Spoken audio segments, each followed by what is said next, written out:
Hey there, pal. Hope you're doing well today. Welcome to the Home for Anime on the Falling Starcatcher YouTube channel. I'm the host and founder, Cameron, and it's good to see you. So, Crunchyroll sent over a review copy of That Time I Got Reincarnated as a Slime, Tears of the Azure Sea, and I figured, let's talk about it.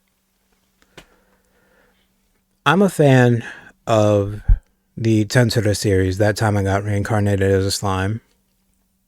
I've seen the 3 seasons that exist. I'm currently watching the fourth. I saw the movie Scarlet Bond and I've seen the OVAs. And I have noticed a trend now because this is the second film, and I can say with all certainty, I do not care for when slime gets movies. And I'll tell you why. The first go round, I didn't care for the characterization of a few characters, but at the same time, it's good enough. I was kind of happy with it when I first saw it, but after watching it again, after some soul searching, I was like, I wouldn't watch this again. This one, I can say with the utmost certainty, I will probably never watch again.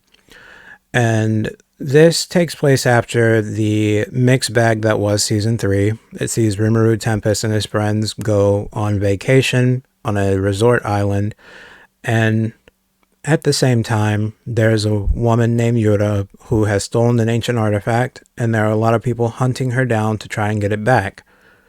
Well, she's tracking down Rimuru probably because he's the only one who can help her for reasons that we find out later, but instead she's met with Gobta. Now, this is where the mileage may vary, but first I'm going to tell you a little preface.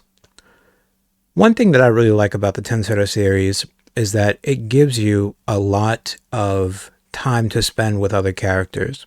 It is very much the Rimuru Tempest show, but I find that it does a great job of giving you pieces of what other characters are doing at all times, because Rimuru is a leader and he's diplomatic and he's able to delegate tasks and power to other people. So not only does he give them power, but because he's such a leader, he empowers them even when he's doing it kind of as a, not a slight, but where he's trying to get something off of his plate to try and preserve something else.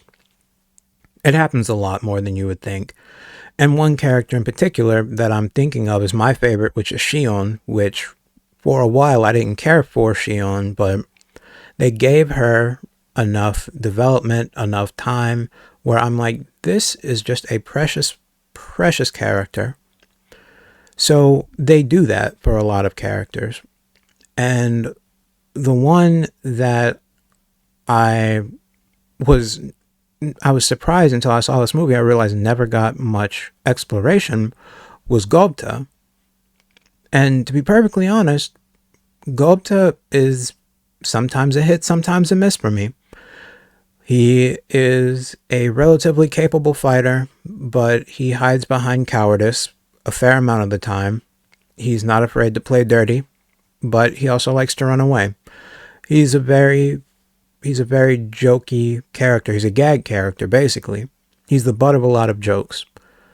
And I don't necessarily find that to be a shame. You know, we all need clowns in the village, but because of that, this movie, which is so good at giving development to characters, decides we're going to focus on Gobta.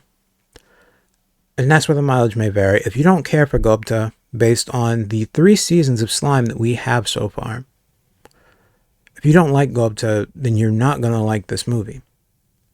And the reason why, it's not because they didn't try.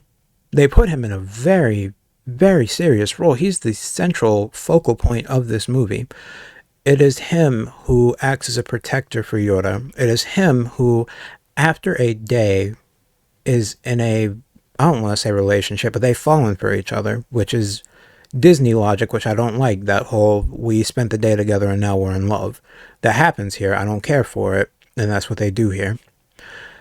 And I don't know. It just doesn't sit well with me how the movie was executed.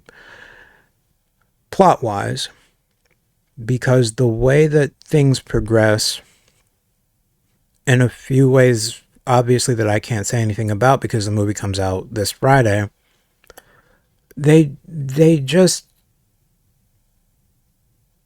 it just doesn't really, it's not cohesive to me personally. And I really tried to lock in for this movie. And the worst thing that I can say about an anime, there are two things. One, that it offended me, and two, that it was boring. The animation and art for this are great. The fight choreography is stellar, and I don't mind the music. But the plot itself relies so heavily on you believing in and wanting to root for all that Gupta has going on, and it just doesn't work. And it makes me realize that Gupta, as a main character, isn't really all that interesting. He's put into this situation and he handles it best as he can. And that's not to say that he's not running an emotional gamut. He is. But it's just not that compelling. And there were times where I was lucky enough to have a rewind button because I was like, oh, I don't get it. And there are some things that I am still just like, how did that happen? So my thing is, in terms of plot lines in the Tensura series, this is probably the weakest that I think we've gotten. And I could take this or leave it. Like I said, I don't really plan on ever watching it again, just for the simple fact that the plot itself didn't resonate with me and honestly kind of bored me.